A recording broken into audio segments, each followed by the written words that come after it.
أهلا بكم في حلقة جديدة من قناتكم رمي التماس، حيث نرصد لكم أهم وأحدث أخبار الكرة العربية والسعودية. النهاردة عندنا 3 ملفات ساخنة جدا.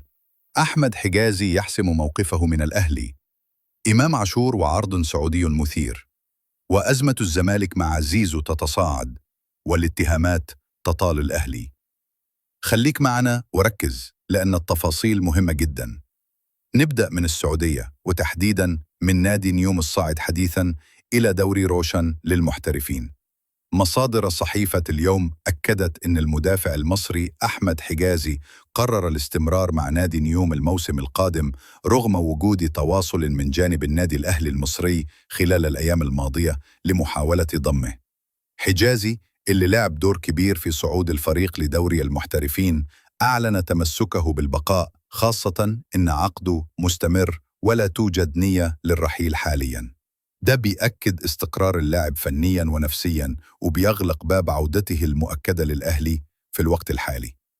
نروح للأهلي المصري، والأنظار كلها على إمام عاشور.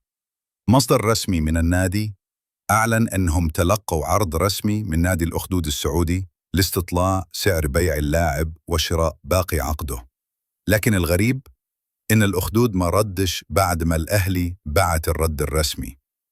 وفي تطور مهم، الأهلي كشف إن اللاعب بيعاني من إصابة في الترقوة، وحيغيب عن الملاعب لمدة لا تقل عن شهرين بعد إصابته في كأس العالم للأندية 2025.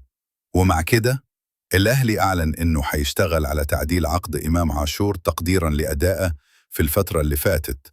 واضح إن النادي بيخطط للحفاظ عليه على المدى الطويل. الملف الأخطر النهاردة هو ملف أحمد مصطفى زيزو، لاعب الزمالك السابق.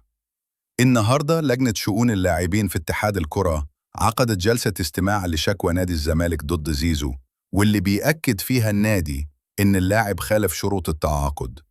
الأخطر إن الفريق القانوني للزمالك اتهم النادي الأهلي بتحريض زيزو على التمرد وترك الفريق في وقت حاسم جدا من الموسم. في المقابل زيزو كان تقدم بشكوى هو كمان ضد الزمالك بيطالب فيها بمستحقاته المتأخرة اللي وصلت ل 82 مليون جنيه، بالإضافة لمكافأة كأس مصر. النزاع دلوقتي في يد لجنة شؤون اللاعبين، والرد النهائي حيبقى في يوم 11 أغسطس بعدما الزمالك طلب مهلة للرد على الشكوى.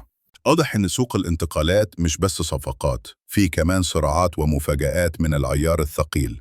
إيه رأيكم؟ هل الأهلي فعلا كان سبب في أزمة زيزو؟ هل إمام عاشور ممكن يغادر؟ وحجازي هل قراره نهائي فعلا؟ اكتبوا رأيكم في التعليقات، ولا تنسوا الاشتراك في القناة وتفعيل الجرس علشان توصلكم كل أخبار الكرة أول بأول.